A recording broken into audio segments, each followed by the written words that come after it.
meninggikan namanya, memuliakan dia, mengagungkan dia, haleluya, menyembah dia, haleluya, karena dialah kepala kita. Dia selalu menuntun kita dan membawa dia dan menarik kita, haleluya, sampai tujuan kita. Tujuan kita tidak lain hanya satu, yaitu kepada rumah yang sudah disediakan Tuhan bagi kita. Di mana dia berada, kita pun berada di sana. Haleluya. Sehingga jiwa kita haus dan lapar akan kebenarannya, sebagaimana rusa merindukan air, demikianlah jiwa dan pikiran kita akan Kristus. Haleluya. Karena dia adalah terang di waktu senja. Firman-Nya adalah terang di waktu senja. Haleluya. Karena tidak pernah Kristus membiarkan anaknya di dalam kegelapan. Sekalipun dunia ini sudah dilanda oleh kegelapan, tetapi Kristus membawa kita di dalam terang di waktu senja ini. Haleluya. Untuk menerangi hidup dan pikiran dan jiwa kita. Haleluya. Sekalian menikmati firman-Nya. Di pada waktu tersebut, pada waktu yang sudah ditentukan, pada waktu yang tertentu. Haleluya. Untuk membuat kita semangat dan selalu membimbing dan mengasuh kita lewat firman-Nya. Haleluya. Supaya kita tidak pernah kebingungan, supaya kita tidak pernah gelisah, supaya kita tidak pernah memikirkan segala sesuatu melainkan firman-Nya. Karena kita tahu bahwa satu-satunya yang mengajar kita hanya adalah firman. Hanyalah firman. Haleluya. Di sini ada aturan demi aturan untuk meletakkan, mendirikan kita di atas pondasi yang dibangun oleh Kristus. Sehingga kita berjalan di atas pondasi. Sehingga bangunan yang sudah dibangun oleh Kristus sudah selesai. Dia membangun hanya 3 hari. Kenapa Kristus membangun dengan 3 hari? Haleluya. Membangun rumah tersebut dengan 3 hari. Di mana dia bangkit dari antara orang mati. Semuanya sudah selesai. Haleluya. Jadi kita tinggal hanya berdiri di atas pondasi. Kita hanya menempati rumah yang sudah disediakan Tuhan bagi kita. Bagi mempelai wanitanya yang dia kasihi, yang dia cintai, yang tidak pernah dia lupakan. Dari sejak awal sampai akhir, Kristus tidak pernah melupakan mempelai wanitanya. Karena dia tahu bahwa mempelai wanitanya adalah tubuhnya. Bukankah kalau tubuh kita dicubit, kepala tidak merasakan itu? Haleluya. Glory. Itulah sebabnya Kristus mati di kayu salib oleh karena menebus mempelai wanitanya. Karena dia tahu ketika mempelai wanitanya berada di dalam kegelapan, dia harus menderita hanya untuk menebus mempelai wanitanya. Haleluya.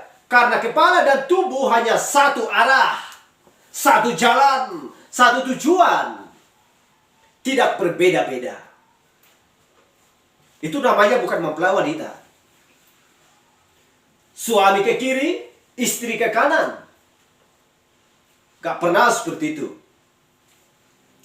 Kedua-duanya harus menjadi satu. Karena antara kepala dan tubuh sudah satu sebelum dasar dunia ada. Mempelai wanita dengan Kristus sudah satu sebelum dasar dunia ada. Haleluya. Glory. Karena kita sudah berada dulu dalam pikirannya Allah. Itulah sebabnya kita melihat peristiwa-peristiwa yang sedang berlangsung di akhir zaman ini. Karena dunia ini sudah semakin panas, sudah semakin gelap dan buruk adanya. Kita harus melihat, haleluya, lewat dunia ini kita melihat bahwa semuanya ada dalam Alkitab. Karena ini adalah perlambang, bayangan. Dan nyatanya kita melihat di akhir zaman ketika kita melihat Alkitab. Haleluya. Nama saya tidak ada di dalam Alkitab. Nama siapapun, nama orang-orang percaya di akhir zaman tidak ada di Alkitab. Haleluya. Nggak ada dituliskan di sini yang marga saya Pakpahan. Nggak ada. Tetapi nama kita ada di dalam Alkitab sebelum dasar dunia ada. Yaitu marga kita adalah marga Kristus. Haleluya. Nama daging kita nggak ada di sini. Tetapi nama jiwa kita sudah ada di pikirannya Allah sebelum dasar dunia ada. Dan kita sudah dipilih sebelum dasar dunia ada. Sudah ditentukan. Dan Tuhan yang membentuk kita ketika kita berada di dalam rahim ibu kita. Haleluya. Glory. Itulah sebabnya kita harus sungguh-sungguh dan bergiat dan berjuang untuk memenangkan, meraih kemenangan sebagaimana pelatihan terangnya Allah untuk berjuang untuk mengambil kemenangan tersebut, meraih kemenangan tersebut. Karena Kristus sudah memberikan perlengkapan senjata bagi kita, yaitu firman-Nya. Haleluya. Silahkan duduk. Ori. Kita sudah membahas tentang bagaimana yang tertulis di Yesaya 44 minggu kemarin. Dan kita akan membahas kembali, membahas lagi di Yesaya 45 ayat 1 sampai 8. Haleluya. Ini adalah makanan kita yang diberikan Tuhan bagi kita. Haleluya. Supaya membuat jiwa kita bersukacita, pikiran kita selalu tenang, hati kita selalu damai. Haleluya. Karena firman selalu bekerja di dalam hati dan pikiran kita. Glory. Karena kita tahu bahwa Roh Kudus selalu mengontrol kita, selalu menjaga kita. Haleluya. Dan kita buka di kitab Yesaya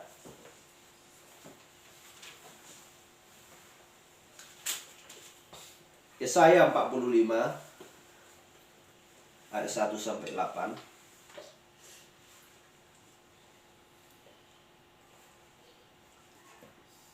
Demikian firman Tuhan. Beginilah firman Tuhan. Beginilah firman Tuhan.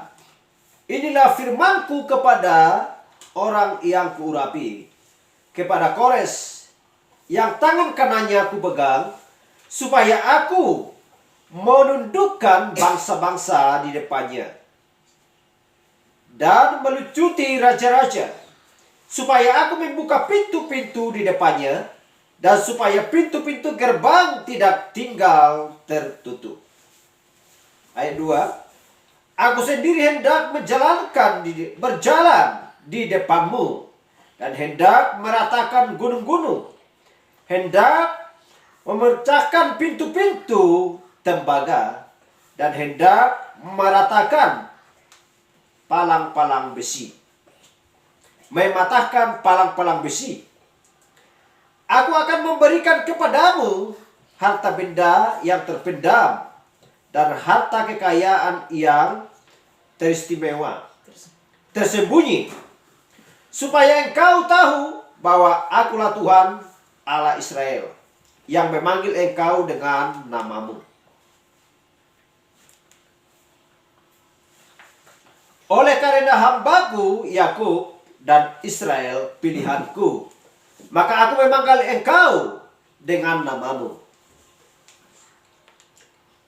memerangi engkau, menggelari engkau, sekalipun engkau tidak mengenal aku. Akulah Tuhan dan tidak ada yang lain, kecuali aku tidak ada Allah. Aku telah mempersenjatai engkau, sekalipun engkau tidak mengenal aku, supaya orang tahu terbitnya matahari sampai terbenamnya, bahwa tidak ada yang lain di luar aku. Akulah Tuhan dan tidak ada yang lain. yang menjadikan terang dan menciptakan gelap, yang menjadikan nasib mujur dan menciptakan nasib malang. Akulah Tuhan yang membuat semuanya ini.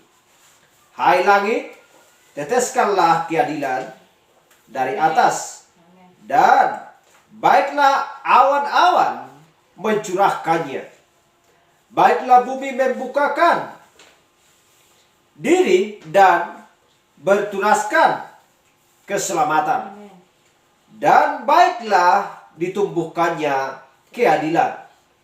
Akulah Tuhan yang menciptakan semuanya ini. Mari kita berdoa.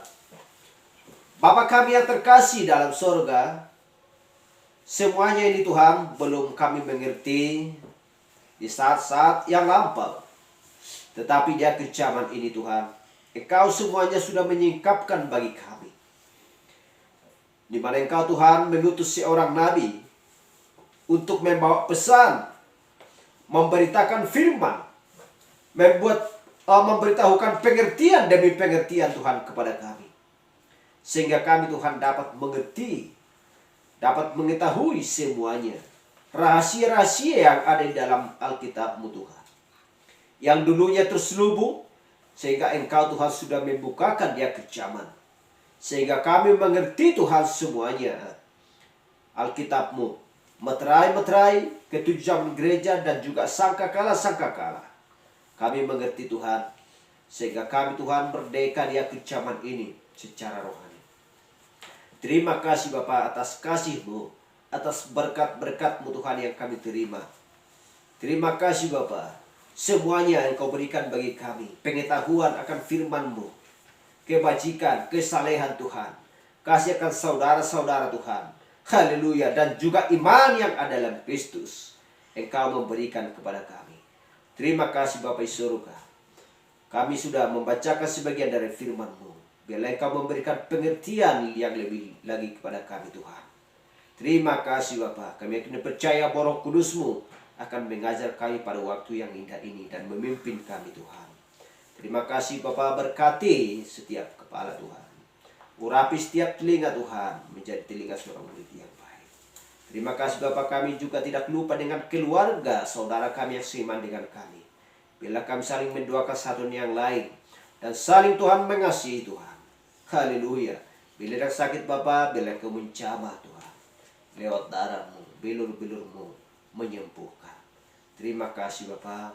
Terima kasih Tuhan, dan juga orang tua kami ada di kami Tuhan. Kami bawakan mereka dalam doa kami.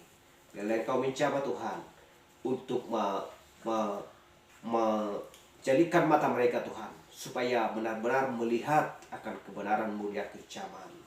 Supaya mereka Tuhan kembali kepada terang di waktu senja. Supaya mereka tidak tinggal di dalam kegelapan. Bukan hanya berkata Tuhan, supaya mereka hanya berkata Tuhan bahwa mereka mengenal Kristus. Padahal nyatanya bahwa mereka tidak mengenal Engkau lewat pekerjaan-pekerjaan yang sedang bertentangan dengan firman-Mu. Oleh karena itu Bapa, kami yang tidak percaya Tuhan dengan doa kami, biarlah Engkau menerimanya Tuhan, supaya kami menyatu di dalam kerajaan surga yang kekal. Terima kasih Bapa, kami berdoa dalam nama Yesus Kristus. Haleluya. Amin. Amin. Haleluya.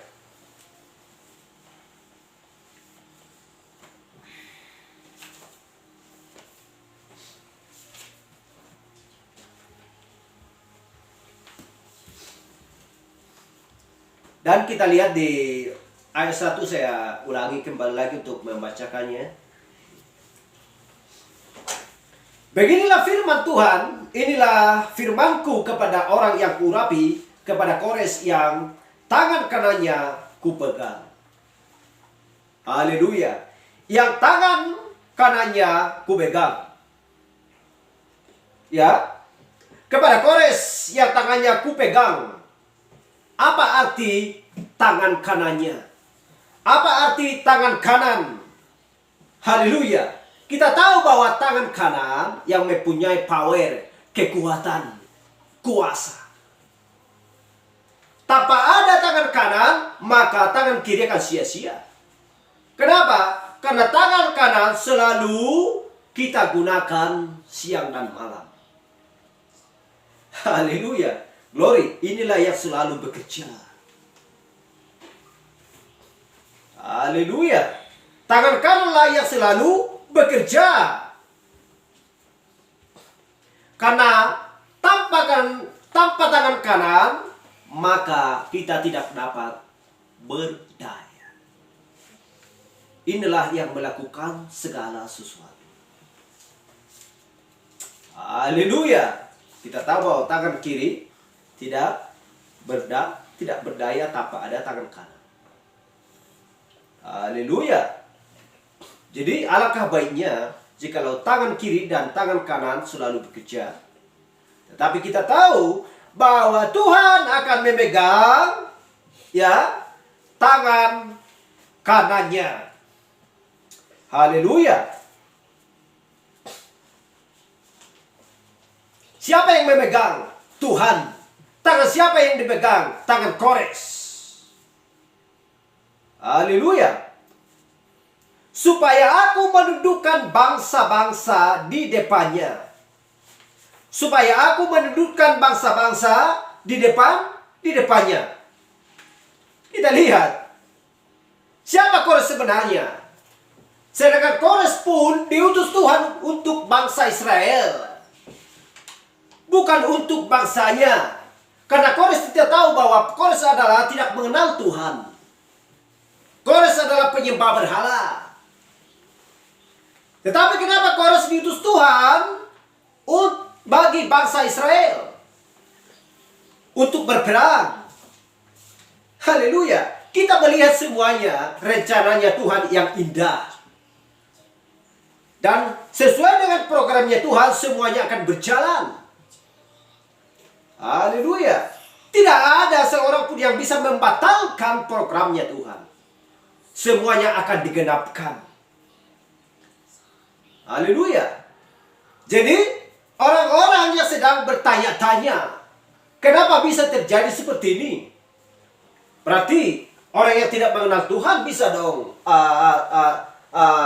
tangannya dipegang Tuhan, bisa dipakai Tuhan, bisa saja Tuhan berjalan di depannya untuk menolong dia, untuk melawan bangsa yang lain, untuk melawan musuhnya.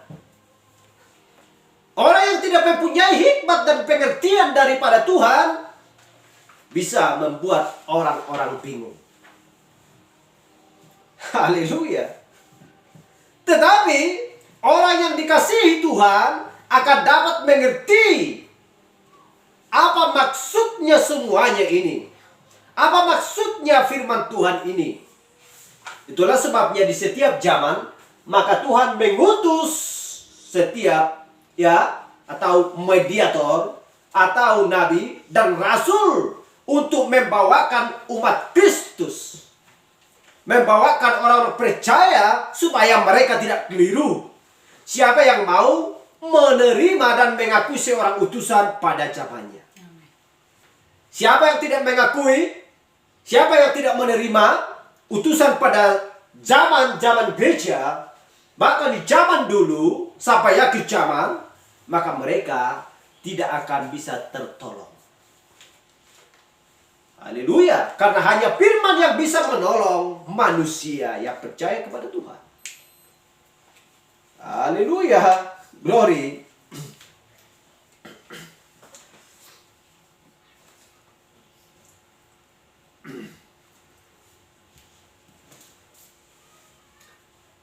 Supaya aku membuka pintu-pintu di depannya.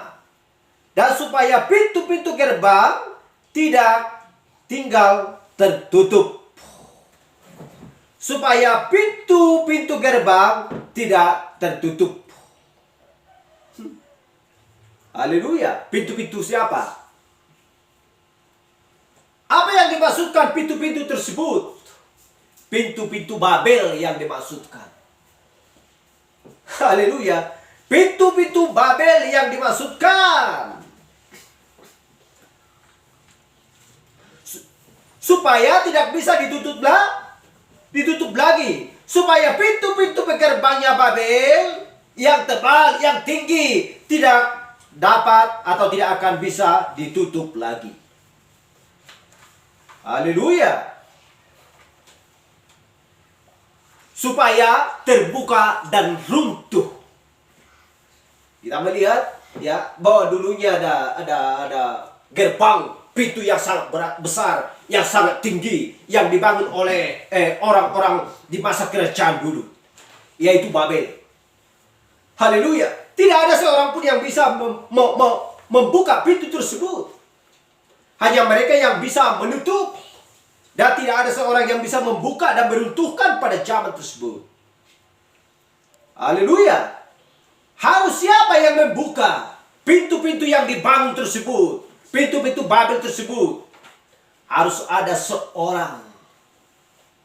Ya, harus ada seorang untuk memimpin bangsa, untuk meruntuhkan pintu-pintu gerbang Babel tersebut. Haleluya. Kita lihat. Dan melucuti raja-raja. Dan melucuti raja-raja. Kita lihat. Ya. Dan melucuti raja-raja supaya aku membuka pintu-pintu di depannya. Apa artinya melucuti? Melucuti raja-raja. Artinya melepaskan akan buah pinggang raja-raja. Ya, dengan kata lain tidak akan ada lagi keturunannya. Haleluya, keturunannya. Jadi selesai. Haleluya. Dengan kata lain, apa yang dilakukan Tuhan kepada Kores akan membuat bangsa, ya, akan membuat bangsa diselesaikan. Tidak akan ada lagi. Tidak akan ada lagi maksudnya keturunannya. Melepaskan dari buah pinggangnya. Kita akan mengerti akan hal itu. Amin. Haleluya. Karena benih ada di buah pinggang. Haleluya. Haleluya. Bukankah Kristus bahwa kita ada di buah pinggangnya? Amin. Karena kita adalah anak-anak Kristus. Bila itu sudah dilepaskan dari buah pinggang raja-raja, maka tidak akan lagi ada keturunannya. Haleluya. Tidak akan ada lagi keturunannya. Karena ini berbicara tentang akhir zaman. Hal yang sama juga secara orang percaya di akhir zaman. Tidak ada lagi gereja atau jemaat Laodikia, ya, selain daripada yang ada di dalam Alkitab, yang adalah jemaat Laodikia. Tidak ada lagi keturunan daripada jemaat Laodikia. Sudah berakhir, karena inilah zaman. Haleluya. Yang dimaksudkan, inilah pertolongan Tuhan di akhir zaman. Mari kita masuk ke dalam terang di waktu senja. Ada kesempatan yang diberikan Tuhan bagi kita. Apabila masih ada yang mau bertobat, bertobatlah di akhir zaman. Karena tidak ada lagi gereja yang lain selain daripada jemaat Laodikia, gereja ketujuh. Haleluya. Jadi itulah yang dimaksudkan. Ya. Itulah yang dimaksudkan supaya aku mendudukkan bangsa-bangsa di depannya dan melucuti raja-raja. Supaya aku membuka pintu-pintu di depannya dan supaya pintu-pintu gerbang tidak tinggal tertutup. Haleluya. Glory.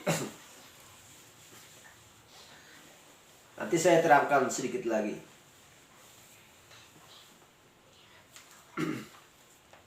Ayat 2.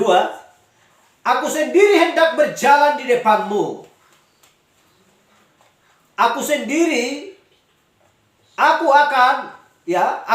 hendak berjalan di depanmu dan hendak meratakan gunung-gunung. Hendak memecahkan pintu-pintu tembaga dan hendak mematahkan palang-palang besi. Haleluya. Glory. Kita lihat dulu di Keluaran 23. Haleluya. Keluaran 23 kita lihat sebentar.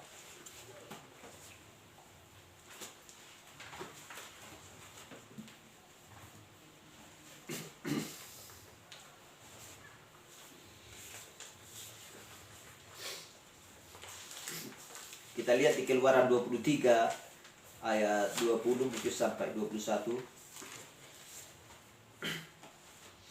Sesungguhnya aku mengutus seorang malaikat berjalan di depanmu untuk melindungi engkau di jalan dan untuk membawa engkau ke tempat yang telah kusediakan. Jagalah dirimu di hadapannya dan dengarkanlah perkataannya.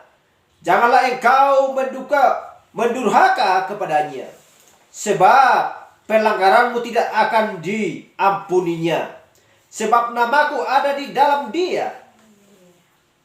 Tetapi jika engkau sungguh-sungguh mendengarkan perkataannya dan melakukan segala yang kufirmankan, maka aku akan memusuhi musuhmu dan melawan lawanmu. Haleluya. Bukankah Allah tidak membawa bangsa Israel sampai ke tanah perjanjian, menuntun mereka? Haleluya. Bukankah Allah melawan orang Israel? Bukankah Allah lawan mempelai wanita? Bukankah Allah membawa kita, menuntun kita sampai ke tanah perjanjian? Haleluya. Kita melihat perang dan peristiwa yang sedang berlangsung di tanah Kanaan. Ketika mereka sampai ke sana, Kaleb dan Yosua mengalahkan musuh-musuhnya. Siapa yang bekerja? Hanya Allah sendiri. Tuhan yang ada di depan mereka. Haleluya. Tuhan dikatakan, sesungguhnya aku mengutus seorang malaikat berjalan di depanmu untuk melindungi engkau di jalan dan untuk membawa engkau ke tempat yang telah aku sediakan. Ke tempat yang telah aku sediakan. Haleluya. Jadi itu bagi bangsa Israel dan bagi mempelai wanita. Haleluya. Tetapi kita lihat bahwa di sini Tuhan berurusan dengan bangsa-bangsa. Haleluya. Jadi maka Tuhan akan memakai sebuah bangsa untuk menundukkan bangsa-bangsa yang lain tersebut. Haleluya. Jadi maka Tuhan sendiri akan berjalan di depan Kores. Kita lihat. Tuhan sendiri akan berjalan di depan Kores. Haleluya. Jadi kita melihat peristiwa perang di akhir zaman. Haleluya. Bagaimana dengan negara-negara yang lain yang sedang berperang di pada saat ini antara Rusia dan juga Ukraina sedang berperang. Haleluya. Dengan kata lain, bukankah Allah yang membuat atau membuka supaya timbul peperangan? Karena inilah masanya untuk mempertobatkan bangsa-bangsa, menegur bangsa-bangsa, sehingga Allah memakai Rusia. Haleluya. Sebagai ahli. Karena Rusia adalah ahli perang dibandingkan dengan negara-negara yang lain. Haleluya. Kalau kita berbicara tentang Rusia, maka kita melihat Kores. Bila kita melihat Kores yang dipakai Tuhan, yang tidak mengenal Allah, maka kita melihat Rusia. Haleluya. Kita melihat glory, karena kita tahu bahwa bangsa-bangsa berbicara tentang bangsa. Sedangkan Allah memilih kita secara individu untuk menyembah Dia di dalam roh dan kebenaran. Tidak berbicara dengan bangsa. Haleluya.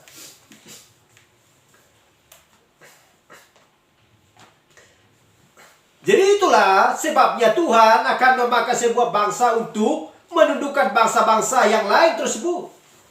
Jadi maka Tuhan sendiri ya akan berjalan di depan Kores. Haleluya. Jadi kita lihat bagaimana dengan Putin yang sedang ya melawan peperangan di antara bangsa pada waktu atau pada zaman ini.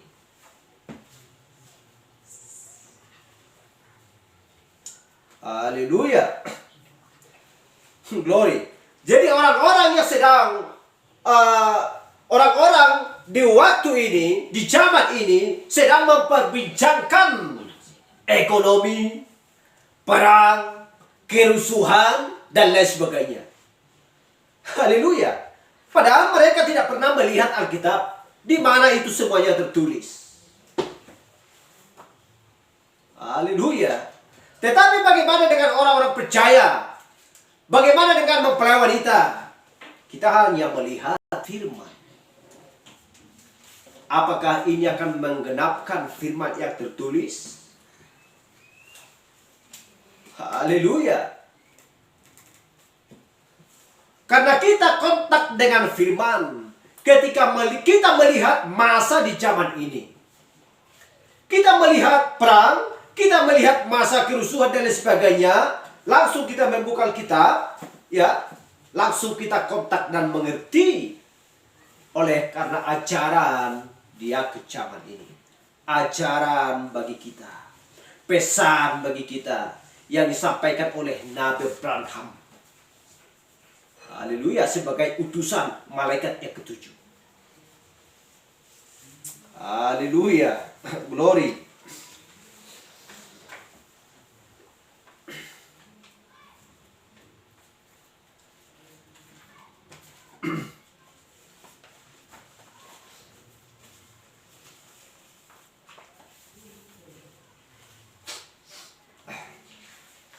Hendak memecahkan pintu-pintu tembaga dan hendak mematahkan palang-palang besi. Haleluya. Palang-palang besi. Kita mengingat besi. Tirai bambu, tirai besi, tirai ungu. Nabi yang mengejarkan. Haleluya. Bukankah Rusia tidak tirai besi? Rusia adalah tirai besi. Haleluya. Glory. Jadi itulah di dalam Alkitab adalah sebuah perlambang dan bayangan. Haleluya.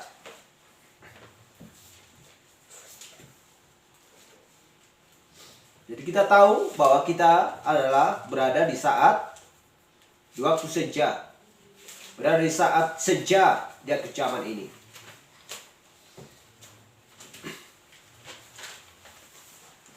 Haleluya. Jadi kalau kita membaca di kitab Meterai, ya, dikatakan Nabi bahwa Rusia akan, ya, bahwa Rusia akan menyerang. Haleluya, akan menghancurkan raja-raja. Haleluya, Nabi yang mengajarkan itu. Rusia akan menghancurkan raja-raja. Jadi kita lihat maka Kores di sini yang adalah raja Media Persia bersama dengan Darius akan menghancurkan blok barat. Haleluya, akan menghancurkan blok barat. Jadi siapakah yang berjalan di depan Rusia? Tuhan sendiri. Haleluya. Siapa yang berjalan di depan Kores? Tuhan sendiri. Haleluya. Glory. Tuhan sendiri. Jadi itulah sebabnya, ya. Itulah sebabnya saya katakan, apakah kita sedang memperbincangkan atau ikut terlibat menjadi komentator perang,